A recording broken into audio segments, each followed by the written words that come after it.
नमस्कार, बहुत स्वागत है आपका। आप देख रहे हैं विजनरी और मैं आपके साथ स्वाति पांडे। इस वक्त देश में जैसे आग लगा हुआ है।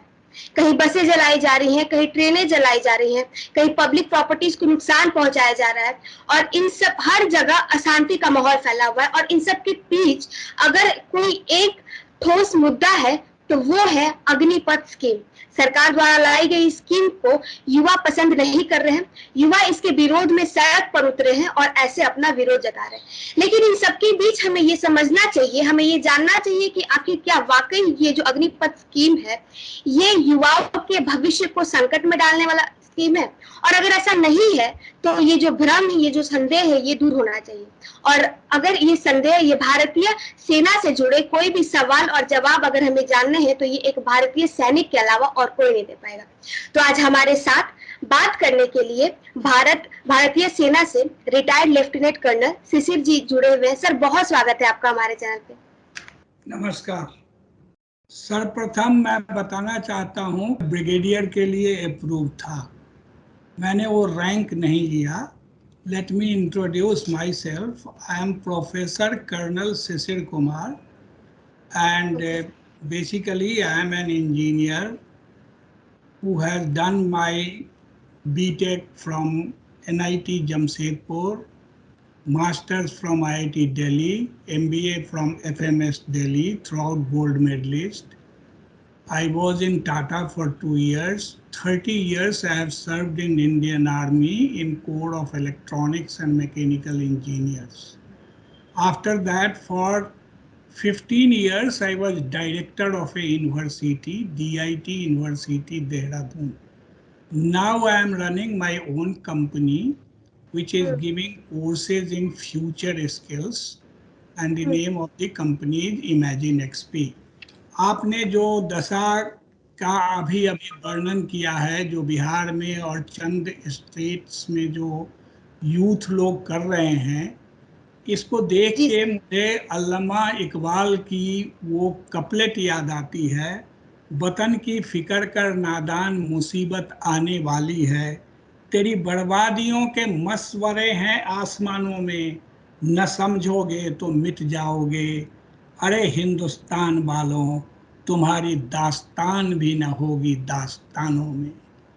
यही हाल है हमारे युवकों का। कोई बरगला रहा है, कोई उनको रास्ता भटका रहा है, वो समझ नहीं पा रहे हैं। अगर आप जी, देश से जज्बा है इन युवाओं के मन में, लेकिन ये खुद अपने देश को आग लगा रहे हैं, ये क्यों नहीं समझ रहे हैं? यही तो बात है।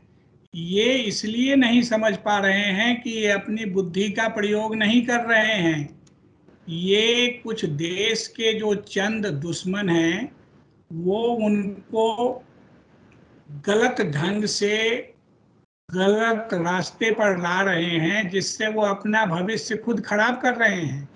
ये जो अग्निपथ स्कीम है ये आज की स्कीम नहीं है, ये डिफेंस में मॉडर्नाइजेशन का एक तरीका है और लोगों को ठीक ढंग से कम्युनिकेट नहीं की गई है। प्रोबेबली ये भी बातें हैं, कम्युनिकेशन गलत होने के कारण ही वो लोग और ज़्यादा भटक गए हैं। इस अग्निपथ स्कीम का मेन उद्देश्य ये नहीं था कि पेंशन कम करना, पेंशन राशि कम करना फौज की। मेन उद्देश्य ये है कि how to keep our soldiers young, agile and technical friendly and empowered. आपको शायद ये जानकारी नहीं होगी, हमारे युवकों को भी ये जानकारी नहीं होगी कि विश्व के बहुत सारे सेना का जो एवरेज एज है, it is ranging from 23 to 25, whereas हमारी जो इंडियन आर्म फोर्सेज में जो एवरेज एज है ये 32 प्लस है। तो हर एक चाहता क्या है कि यूथ, जितने यूथ होंगे वो ज़्यादा एम्पावर्ड होंगे, वो ज़्यादा एजाइल होंगे, वो ज़्यादा एक्टिव होंगे, वो सोच अच्छी तरह से कर सकेंगे और हमारी सेना शक्तिशाली बनेगी। इसलिए ये अग्निपथ स्कीम को लाया गया। अग्निपथ स्कीम को लोगों ने समझा ही नहीं है। अग्निपथ स्कीम है जिसमें मेन उद्देश्य इन लोगों को जो उसमें ज्वाइन करेंगे उनका भला होगा। मुझे तो ये समझ ही नहीं आ रही है कि वो क्या समझ रहे हैं। अभी जो वो कुछ भी नहीं कर रहे हैं, अगर ये 4 साल के लिए ज्वाइन करते हैं, इसके अंदर वो लोग काफी अच्छा कर सकते हैं। बिकॉज सर है सर, मैं रोकूंगी आपको सर। उन्हें ये संदेह है कि 4 साल बाद जब हम रिटायर हो जाएंगे तो हमारे हाथ में क्या रहेगा, हम तो कुछ नहीं कर पाएंगे। उन्हें यही लगता है कि सरकारी नौकरी हमारे पास बस 4 साल के लिए रहेगी। स्वाति जी, ये बात ऐसी नहीं है। उनको ये समझना चाहिए। सबसे पहले तो मैं आपको बता दूं कि इसकी क्राइटेरिया क्या है। इसकी क्राइटेरिया है 17.5 साल से लेकर 21 साल के युवकों के लिए ये स्कीम लागू है। 2 साल इनके लिए बढ़ा दिया गया है क्योंकि पेंडेमिक के दौरान 2 साल तक बहाली नहीं हुई है, इसीलिए इस साल के लिए उसे 23 कर दिया गया है, 23 कर दी गई है। नाउ इन सबको एक अलग तरह का रैंक मिलेगा, चाहे वो डिपेंडिंग अपॉन आर्मी, नेवी और एयरफोर्स जहां भी ये ज्वाइन करेंगे। इस 4 साल के अंदर ये जो भी पढ़ाई करेंगे, जो भी ट्रेनिंग होगा, इनके क्रेडिट को काउंट किया जाएगा और इनको जेएनयू से इन सबको डिग्री दे दी जाएगी अगर ये ठीक से सारे कोर्स करेंगे। तो आर्मी की तनख्वाह लेते हुए 30,000 स्टार्टिंग सैलरी लेते हुए ये ग्रेजुएट हो जाएंगे, और जब वहां से इनकी आर्मी की सर्विस खत्म होगी तो इनके हाथ में लगभग 25 लाख रुपए होंगे, जो कि इनके जो पेमेंट होंगे उसमें से 30% जो अग्निवीर कॉर्पस फंड में जमा होंगे, और जितना ये जमा करेंगे उतना ही गवर्नमेंट भी इसमें जमा करके इनको 4 साल के बाद ये पैसे देगा। अभी नॉर्मल इंस्टीट्यूट में वो पढ़ेंगे तो पढ़ाई क्या करेंगे आप समझ ही सकते हैं। पहले तो एडमिशन के लिए भागदौड़ होगा, एडमिशन कर भी लेंगे प्राइवेट कहीं यूनिवर्सिटी या कॉलेज में, फीस देना होगा। इनको फीस भी देने की ज़रूरत नहीं है। इसके बाद से इनको रैंक पे मिलेगा, इनको हेजार्डस पे मिलेगा। अगर ये सियाचिन में रहेंगे तो इनको 10,000 रुपया ज़्यादा मिलेगा, जो सबको मिलता है वो इनको भी मिलेगा। इनको कैंटीन की फैसिलिटी मिलेगी, 30 दिन की छुट्टी मिलेगी, मेडिकल लीव मिलेगी ऑन मेडिकल रीजन। साथ में ये एक डिसिप्लिन्ड सोल्जर होंगे, और इसके बाद भी अनेकों सुविधाएं दी जा रही है। 25% इसमें से रेगुलर आर्मी में चले जाएंगे। 17 साल इनकी नौकरी और बढ़ जाएगी। रेगुलर आर्मी में जाएंगे on the basis of merit, उसका एग्जामिनेशन होगा, एप्टीट्यूड देखा जाएगा, और तब इनको रेगुलर आर्मी में ले जाया जाएगा। आर्मी की नौकरी वो वैसी गवर्नमेंट सर्विस नहीं है जैसे बिहार में लोग परसीव कर रहे हैं कि बिना गए हुए ही तनख्वाह लेने पहुंच जाएंगे 30 तारीख को। यहाँ मेहनत करना होगा, जो मेहनत करेंगे वो आगे बढ़ेंगे। और ये बहुत ही इम्पोर्टेंट चीज है, इनको बाकी सारी सुविधा मिलेगी। 1 करोड़ का इंश्योरेंस मिलेगा। अगर इनको कुछ हो जाती है तो इनके परिवार को इनके जाने के बाद से 1 करोड़ रुपया मिलेगा। ग्रेचुइटी मिलेगी, अगर कोई चोट लग जाती है, डिसेबल हो जाते हैं, डिसेबिलिटी ग्रेचुइटी मिलती है, 48 लाख रुपए मिलेंगे इनको। और जहां भी जाएंगे किस नौकरी में यहाँ मिलेगा, इस तरह की चीजें। उसके अलावा एक्स ग्रेटिया अलग मिलेगा उनको, वो भी नहीं जानते हैं ये। और उसमें जो इंडक्शन का तरीका है वो है ओपन फॉर ऑल, कोई रिजर्वेशन नहीं है, फॉरवर्ड और बैकवर्ड और रिजर्वेशन एंड ओबीसी कुछ भी नहीं है। मेरिट के ऊपर है। इनको मेडिकल टेस्ट पास करना है, फिजिकल टेस्ट पास करना है और रिटन टेस्ट पास करना है। इसके बाद से इनको ड्यूटी असाइंड कर दी जाएगी। इतना बढ़िया नौकरी। 4 साल के बाद इनके लिए क्या है, 10% डिफेंस के जितने PSU है, चाहे वो मिश्र धातु निगम हो, चाहे वो HAL हो, हर जगह रिजर्वेशन है 10%। अब आप सोच सकते हैं, और ये 10% जो अभी रिजर्वेशन है आर्म फोर्स के जवानों के लिए, उसके अलावा है ये 10%। इसके बाद से paramilitary forces, ministry of home में जितने पैरामिलिट्री फोर्सेज है सब में 10% गारंटीड है। CRPF, BSF से लेके टेरिटोरियल आर्मी, ITBP सब में 10%, असम राइफल सब में। नाउ सारे स्टेट गवर्नमेंट, UP, असम सब अपने पुलिस में 10% रिजर्वेशन दे दिया है। और अगर ये ठीक ढंग से आर्मी की ट्रेनिंग लेंगे और डिसिप्लिन रहेंगे, अनुशासित रहेंगे, तो इनको नौकरी की कमी नहीं होगी।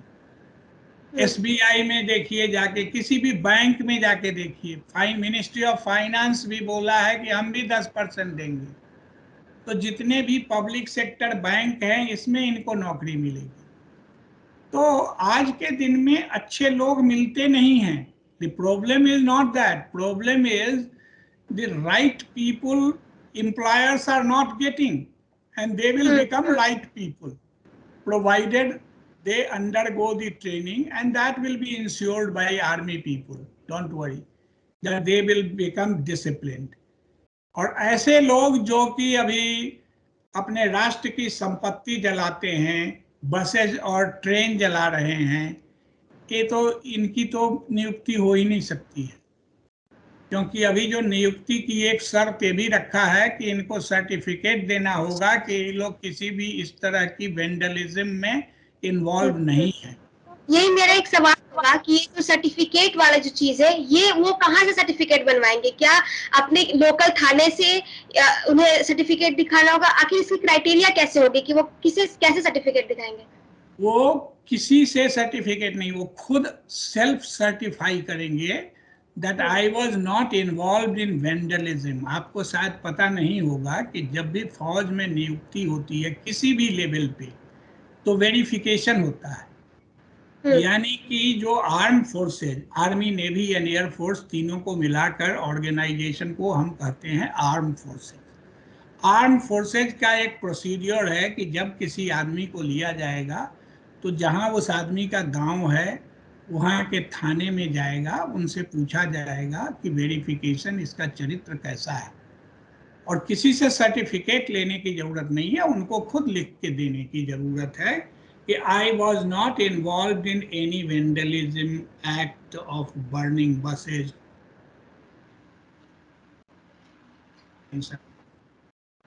मैंने आपके सवाल का जवाब दिया? जी सर, बिल्कुल सर। ये जो 25% जो लोग रेगुलर आर्मी में चले जाएंगे वो तो देश की सेवा करेंगे, लेकिन जो 75% है वो आर्मी 4 साल के बाद जब वो निकलेंगे तो वो एक ट्रेंड आर्मी बन करके, एक अच्छे डिसिप्लिन वाले लोग बन करके निकलेंगे। तो इसे हम माने कि देश के लिए वो एक एसेट की तरह दिखेंगे अब। बिल्कुल।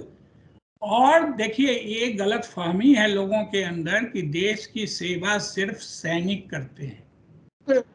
देश की सेवा एक वैज्ञानिक नहीं करता है जो CSIR में साइंटिस्ट है, जो खेती के अंदर में काम कर रहा है और उन्नत किस्म के बीज को विकसित कर रहा है, वो भी देश की सेवा कर रहा है। एक डॉक्टर है, एक इंजीनियर है, एक आपके ऐसे जर्नलिस्ट है जो लोगों को सही रास्ते पर ले जाने के लिए परिश्रम कर रहा है। देश की सेवा किसी भी तरह से की जा सकती है। एक शिक्षक है, एक प्रोफेसर है जो यंग माइंड को ट्रेन करके सही रास्ते पर ले जा रहा है, वो भी देश की सेवा कर रहा है। और कुछ ऐसे भी लोग हैं जो कोचिंग सेंटर चलाते हैं और बच्चों को भड़का रहे हैं, खुद तो जेल में जाएंगे ही, इन बच्चों का फ्यूचर एंड कैरियर खराब कर रहे हैं। इनको कुछ समझ ही नहीं आ रहा है। ये अगर चाहेंगे तो 4 साल बाद निकलें और इनकी एडमिशन हो जाएगी मास्टर ऑफ डिज़ाइन, एमटेक, कहीं भी, बिकॉज ग्रेजुएशन ये कर लेंगे। अगर इंटेलिजेंटली यूज करेंगे तो इस 4 साल के अंदर they will be able to do graduation. They will have good amount of money, fund with them 25 lakhs plus. अब उन पैसों को ठीक ढंग से अगर इन्वेस्ट करें, आगे 2 साल की पढ़ाई करें, वो पीएचडी कर सकते हैं, दे कैन बिकम ए प्रोफेसर। और तो और 4 साल के बाद ग्रेजुएट करने के बाद वो सीडीएस में बैठ जाएं as a officer, they can become the officer of arm forces anywhere. Written test देना होगा। तो इनको they have got enormous opportunity and they are totally having blind spot, they cannot see ahead। वही बात है सर। लगता है कि एक बार हम घुस गए फौज में ना तो बस। फौज इज नॉट लाइक दैट। इसीलिए जो बिहार के आदमी होते हैं या तो बहुत अच्छा कर रहे हैं या तो बहुत ही बकवास करते हैं, उनको कोर्ट मार्शल करके निकाला जाता है। So point is this, if they see that army is also an organization like this is not. They will have to work hard, they will have to improve themselves, they will have to learn discipline, they will have to develop themselves।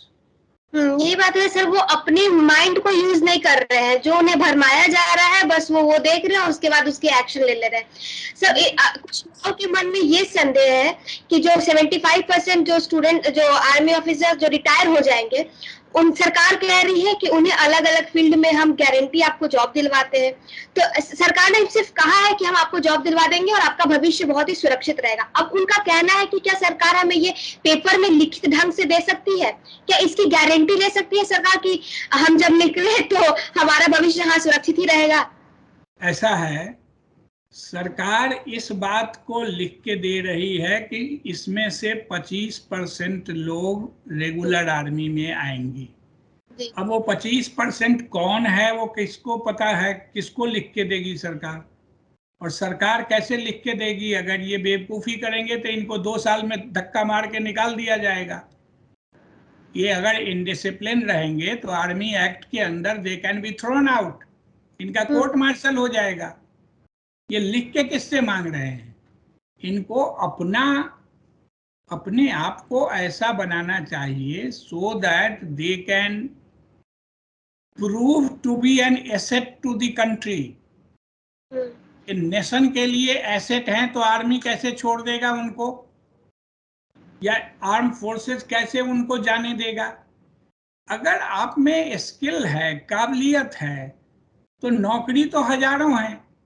आज के दिन में problem ये है, मैंने बताया कि right type of people are not available for the right type of the job. Better they should skill themselves first and then they will be getting the right type of job। जी sir. बिना skill किए हुए everybody is asking कि what government is giving us। they should ask themselves what they are going to give to the country, nation। यही दे रहे हैं, Taregna station को जला रहे हैं, that is what they are giving to the nation। वैसे आदमी तो जीवन भर जेल में रहेगा, कुछ नहीं कर पाएगा। अपने आप को ठीक कर। देखिए ऐसा है ना कि एक बचपन में हमने कहानी सुनी थी कि एक बच्ची डिस्टर्ब करती थी अपने पिता को सुबह में न्यूज़पेपर पढ़ने में। तो पिताजी ने क्या किया कि एक न्यूज़पेपर के पेज को फाड़ दिया 4-5 टुकड़े में और बच्ची को दे दिया और बोला इसको जोड़ कर लाओ।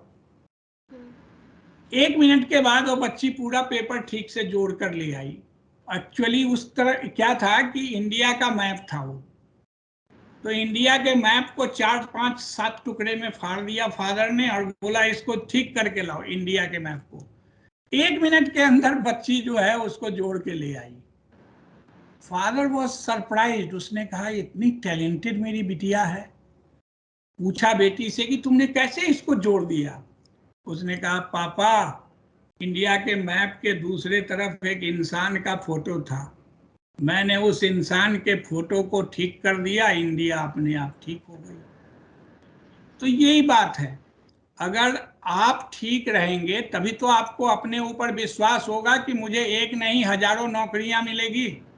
हम लिख के क्यों मांगेंगे? हमारे पीछे कंपनी की लाइन लगी रहती है और लगी रहेगी। It is I shall be bubbling with the confidence my self.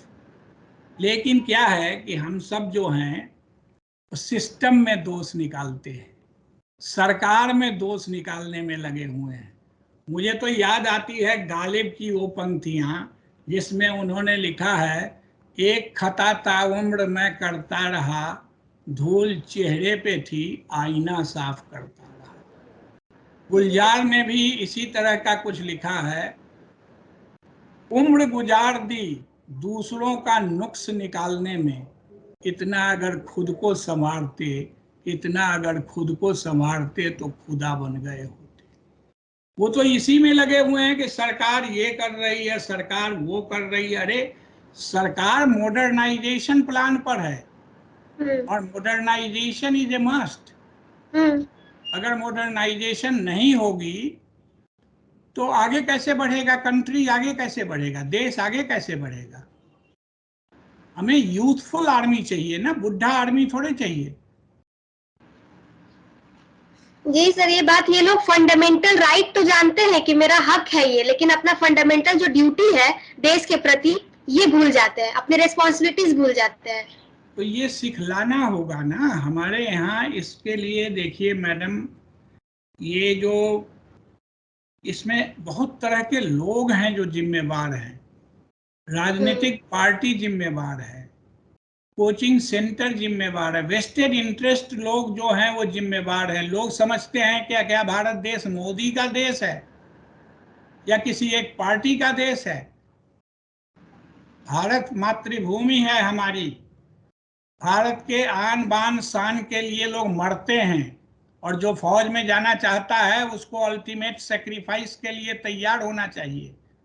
They should be ready to give their life. और जो लाइफ देने वाला आदमी होगा वो देश की प्रॉपर्टी को नुकसान पहुंचा सकता है कभी? उनको सही ज्ञान नहीं दिया जा रहा है और इसीलिए वो रास्ते से भटक रहे हैं। सर, कुछ युवाओं से हमारी बात हुई थी, हमारी टीम ने बात किया तो उनका ये संदेह था, ये निकल के आया कि वो कह रहे हैं कि हमारे बीच हमारे कुछ ऐसे फ्रेंड्स या हमारे साथ कुछ लोग हैं जिनका इन 2 सालों के पहले जो जब भर्ती निकली थी तो मेडिकल और फिजिकल उनका क्लियर हो गया था। इन 2 साल में जो कोरोना की वजह से भर्तियां बंद हो गई, अब उनका तो उम्र भी बढ़ गया है और अब कल साफ साफ जब प्रेस कॉन्फ्रेंस हुआ तो ये बता दिया गया कि जो रेगुलर भर्ती होती है आर्मी की वो अब बंद हो जाएगी। तो जिनका मेडिकल क्लियर हो गया है वो लोग आखिर अब क्या करेंगे? उनका उम्र भी निकल गया और अब तो रेगुलर जो भर्ती है ये भी अब बंद कर दी जाएगी, तो वो अब क्या करे, वो कहा जाए? नहीं, उन्हीं के लिए 2 साल उम्र बढ़ाई गई है ना। 2 साल 21 से 23 जो फर्स्ट ईयर के लिए किया गया है वो किस लिए किया गया है? उन्हीं के लिए किया गया है। बढ़ना है क्यों 2 साल बढ़ाई जाती है? अगले साल से 21 ही रहेगा। अगले साल से। जी बोलिए। जी, उन्हें अब संदेह की कोई जरूरत नहीं है, उन्हें मौका उन्हें भी मिलेगा, वो बस लगन से लगे रहे, भी मौका मिलेगा। मौका मिलेगा। अगर वो मेडिकल किए हुए हैं तो इस बार भी मेडिकल में क्लियर हो जाएंगे क्योंकि मेडिकल की जरूरत है। हो सकता है कि उसी मेडिकल को थोड़ा सा वेरीफाई करके कर ले, बिकॉज उनका मेडिकल हो चुका है। दे शुड बी फीलिंग कॉन्फिडेंट। जिसका मेडिकल नहीं हुआ है उसको डर होगा कि आंख में पता नहीं क्या पावर दे देगा, एयरफोर्स में नहीं होगा, कुछ और प्रॉब्लम हो सकता है, कान में हियरिंग डिसेबिलिटी हो सकती है। उनको तो खुश होना चाहिए, उनका मेडिकल हो चुका था। और अगर एक बार में रिटेन वो दे चुके हैं तो वही रिटेन उसी तरह की अभी भी होगी, फिर हो जाएंगे वो सेलेक्ट। लैक ऑफ कॉन्फिडेंस है युवाओं में। अगर कॉन्फिडेंस की कमी होगी तभी इस तरह की घटनाएं होती है। और लोग जो हैं जो पॉलिटिकल पार्टीज हैं वो तो सिर्फ अपना फायदा देखते हैं कि चलो इतने वोट हमारे बढ़ जाएंगे, चाहे उसमें गोली से मर जाए बेचारा। अगर इस तरह की उत्पात और ज्यादा दिन चलेगी तो फायरिंग होगी, गोलियां लगेगी, लोग मरेंगे, जेल जाएंगे, ये सब तो होगी ही। Government can not tolerate all this nonsense forever. कितने दिन सोचेगा कि बच्चे हैं ये? एक दिन, 2 दिन, इसी तरह से सोचा जा सकता है ना। और सबसे बड़ी बात तो उन्हें ये समझना चाहिए कि वो ये सब करके अपने भविष्य को संकट में डाल रहे हैं।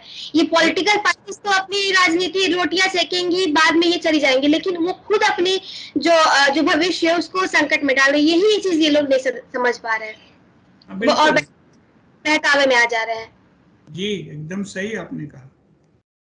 जी सर, मेरा एक और सवाल है कि ये जो स्कीम आने के बाद ये जो बहुत सारे बदलाव लाए गए, जैसे 10% रिजर्वेशन का हुआ, फिर 2 साल बढ़ा दिया गया, तो ये जब स्कीम तो ऑब्वियसली आज से नहीं बन रहा है, स्कीम के बारे में बहुत पहले से चर्चा हो रही थी। कल हमें पता चला प्रेस कॉन्फ्रेंस के जरिए। तो ये जो बदलाव अब लाया जा रहा है, ये बदलाव क्यों नहीं सरकार ने पहले ही सोच लिया था? इतना हंगामा हुआ, ये सब चीज हुआ, इसके बाद ये बदलाव लाया गया। नहीं, इसमें ये है, देखिए, ये कोई भी बदलाव हंगामा के कारण नहीं हुआ है, क्योंकि ये जो रिजर्वेशंस वगैरह जो चीजें हैं ये सबको नहीं बताई जाती है। ये सारे चीज जो हैं ये सबको बताने की जरूरत नहीं है। ये जो इंटरनल चीजें होती है, एक बार जब लोग आ जाएंगे ट्रेनिंग में तब उनको ब्रीफिंग की जाएगी। गवर्नमेंट ने ये नहीं सोचा होगा कि रिपरकशंस इस तरह से होगी, लोगों ने सोचा होगा कि ये तो और वेलकम करेगा, it is a good move. And आप सोचिए हर देश में यहाँ ये वॉलेंटरी है, बाकी जगह जो इजराइल है कंस्क्रिप्शन है, रसिया में कंस्क्रिप्शन है, बहुत सारे देशों में कंस्क्रिप्शन है, क्यूबा में कंस्क्रिप्शन है, कंपलसरी है हर आदमी के लिए 2 साल सेना में काम करना। तो अगर एक आदमी है 4 साल देखेगा सेना को, अगर आपकी टेम्परामेंट सेना में काम करने लायक नहीं है तो आप उसके बाद कोई और नौकरी कीजिए। बहुत जगह पर लोग सैनिक स्कूल में जो ट्रेनिंग करता है, everybody does not join NDA. Jhumri Telaiya आपका सैनिक स्कूल है बिहार में, वहां से पास करने वाले सिर्फ 2-3% ही एनडीए में उनका होता है, बाकी सब लोग डॉक्टर, इंजीनियर, सब कुछ बनते हैं। इसी तरह 4 साल के बाद अगर मान लीजिए 17.5 में कोई ज्वाइन करता है, 21.5 में वो निकल जाएगा। 21.5 के बाद तो वो कुछ भी कर सकता है, यूपीएससी करे, आईएएस बने, ग्रेजुएशन हो जाएगा, उसके पास वो स्टार्टअप भी, अपना कुछ बिजनेस भी कर सकता है। अब तो अपना स्टार्टअप इसलिए बना सकता है क्योंकि उसको 25 लाख रुपया भी मिलेगा, बैंक से कर्ज भी मिलेगा, बिकॉज फौजियों के लिए अलग से मिलता है। इन सब सुविधाओं के साथ अपना स्टार्टअप चला सकता है। आज के समय में तो स्काई इज द लिमिट, आदमी जो चाहे कर सकता है। और अगर फंड आपके साथ है, यूथ का मतलब ही होता है, यूथ किसको कहते हैं? यूथ का डिफिनीशन ही यही है, देख कर बाधा विविध बहु विघ्न घबराते नहीं, रह भरोसे भाग्य के दुख भोग पछताते नहीं, काम कितना ही कठिन हो किंतु उकताते नहीं, भीड़ में चंचल बने जो वीर दिखलाते नहीं, उन्हीं को कहते हैं यूथ, युवा। तो युवा वो लोग होते हैं जिनको कि ये दिमाग में होता है कि आता है तूफान आने दे, कश्ती का खुदा खुद हाफिज है, मुमकिन तो नहीं इन मौजों में बहता हुआ साहिल आ जाए। उसको परवाह नहीं होती है किसी चीज की, कोई मुसीबत आने वाली है, इसका मतलब ये है कि नाव समुद्र के बीच में है और उसकी पतवार टूट गई है, मैप पानी में गिर गया है और कंपास खराब हो गया है। उस नाविक को एक व्यक्ति कहता है तूफान आ रहा है, वो हंसता है, कहता है आता है तूफान आने दे। क्या फर्क पड़ता है, तूफान आ रहा है, ऐसे भी मैं किनारे नहीं पहुंच पाऊंगा। मुमकिन तो नहीं इन मौजों में बहता हुआ साहिल आ जाए, हो सकता है कि ये तूफान मेरे लिए ही आ रही हो, कि मेरी नौका को किनारे तक पहुंचाने के लिए आ रही है। युवा इसको कहते हैं। युवा का मतलब होता है जो मंजिल हासिल करना जानता है अपना। ऐसे नहीं कि किसी के बरगलाने पर इधर से उधर घूम जाए और जेल में बंद हो जाए। बड़े अच्छे किसी कवि ने और लिखा है, मंजिलें बड़े जिद्दी होती है, हासिल कहाँ नसीब से होती है, मगर वहाँ तूफान भी हार जाते हैं जहाँ कश्तियाँ जिद्द पर अड़ी होती है। भरोसा ईश्वर पर है तो जो लिखा है तकदीर में वो पाओगे, और यदि भरोसा खुद पर है तो ईश्वर वही लिखेगा जो तुम चाहोगे। युवा का मतलब होता है कॉन्फिडेंस, भरोसा, सेल्फ एस्टीम, अपने ऊपर भरोसा करना। ये कैसे युवा हैं कि 4 साल के बाद फौज से निकल के जाएंगे और इनको लगता है कोई नौकरी ही नहीं मिलेगी।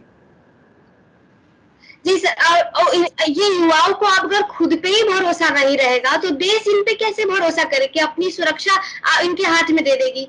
ये खुद पे भरोसा नहीं कर पाएंगे तो यही है ना, इनको इसीलिए इनको जरूरत है समझाने की, इनको जरूरत है अच्छे गार्जियनशिप की, इनको जरूरत है किसी मोटिवेटर की, इनको जरूरत है किसी इंस्पिरेटर की जो इंस्पायर करे इनको। और एक बात और जान लीजिए, ये फौज है, ये सिस्टम लागू होकर रहेगी, चाहे जितने भी विरोधी पक्ष हल्ला करते रहें। और सिस्टम शुरू हो गई, अगले वीक से शुरू हो जाएगी भर्ती, इसमें नोटिफिकेशन भी जारी कर दी गई है। हाँ, नोटिफिकेशन हो गई है और अभी अभी हो जाएगी ये, क्योंकि यही होना चाहिए। अगर सही फैसला अगर किसी के विरोध के कारण, अवरोध के कारण अगर लोग कैंसिल करता रहे तो देश में कभी मॉडर्नाइजेशन नहीं हो पाएगी, देश में कहीं कुछ विकास नहीं हो पाएगा। चतुर्दिक विकास के लिए सेना का मॉडर्नाइजेशन बहुत जरूरी है, और ये मॉडर्नाइजेशन प्लान है। जी सर, तो अब उम्मीद जी, है कि आप उम्मीद है कि ये वीडियो देखेंगे और आपकी बात जो भी हमारे दर्शक, जो भी युवा सुनेंगे, वो अब क्लियरली समझ पाएंगे कि ये जो स्कीम है ये इनके लिए ही लाभदायक है। ये किसी पॉलिटिकल पार्टी के या किसी भी राष्ट्र विरोधी लोगों के बहकावे में आकर के अपने देश को ना जलाएं। इनसे यही गुजारिश रहेगी कि प्लीज आप देश को ना जलाइए। बिल्कुल एकदम सही कहा आपने। अंत में युवाओं से मैं अपील करता हूं और साथ में एक कोट देना चाहता हूं। किसी कवि ने बड़ा अच्छा फिर लिखा है, ये परिंदे यूं जमी पर बैठकर क्यों आसमान देखता है। बर्ड्स के ऊपर लिखा हुआ है, ये परिंदे यूं जमी पर बैठकर क्यों आसमान देखता है, पंखों को खोल क्योंकि जमाना सिर्फ उड़ान देखता है। लहरों की तो फितरत ही है शोर मचाने की, लहरों की तो फितरत ही है शोर मचाने की, पर मंजिल उसी की होती है जो नजरों से तूफान देखता है, जो नजरों से तूफान देखता है। उनके अंदर आत्मविश्वास जगाने की जरूरत है, उन्हें अपने ऊपर आत्मविश्वास होनी चाहिए। आत्मविश्वास की कमी इसलिए है कि उन्होंने प्रिपेयर्ड नहीं है इन सब चीज़ों के लिए। जितना ज़्यादा आप प्रिपरेशन करेंगे उतनी आप में आत्मविश्वास होगी। ऐसा क्या कारण है कि हमारे युवक जो 4 साल फौज में रहेंगे उनको कोई नौकरी ही नहीं लगेगी? ये सोच अपने आप में ही बड़ा अजीब सा है। मैं तो किसी को ऐसा नहीं जानता हूं, जो नहीं करना चाहता है वो अलग बात है।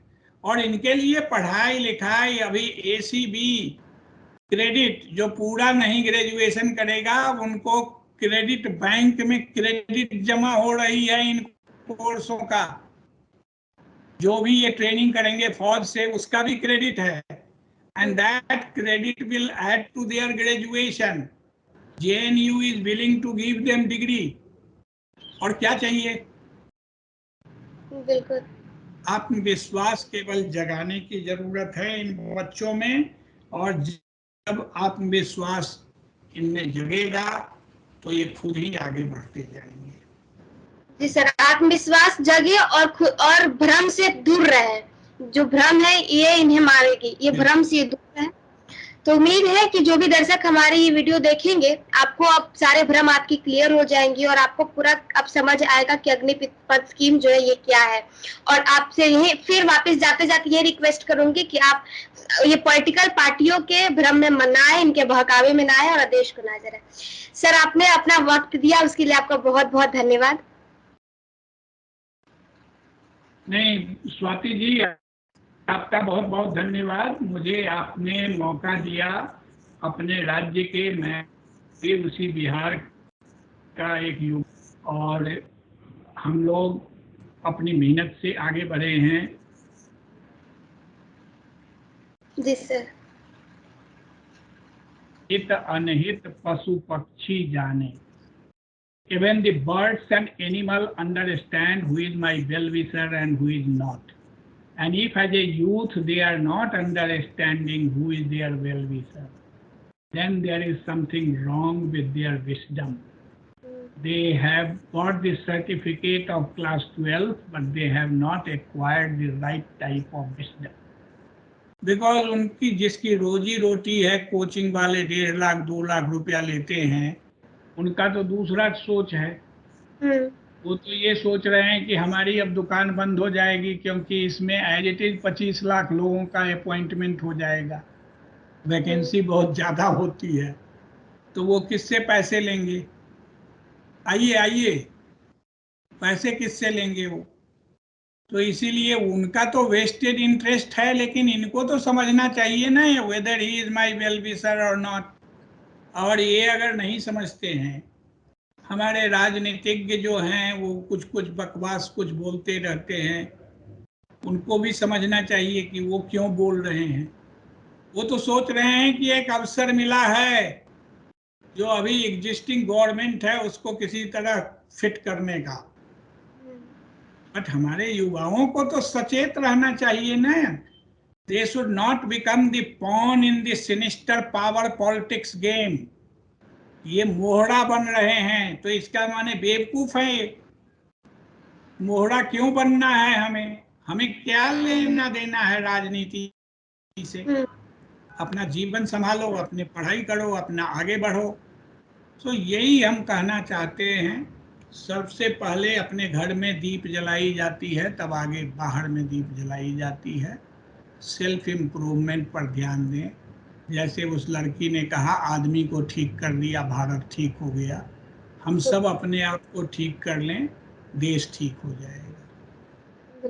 तो इन्हीं शब्दों के साथ मैं आपसे इजाजत लूंगा। जी सर, बहुत बहुत जी नमस्कार। आगे से भी कुछ कभी भी हो तो आप मुझे मौका देंगे, और मैं बड़ी प्रसन्नता होगी, इस तरह के टॉपिक पर मैं कभी भी बात करने को तैयार हूँ।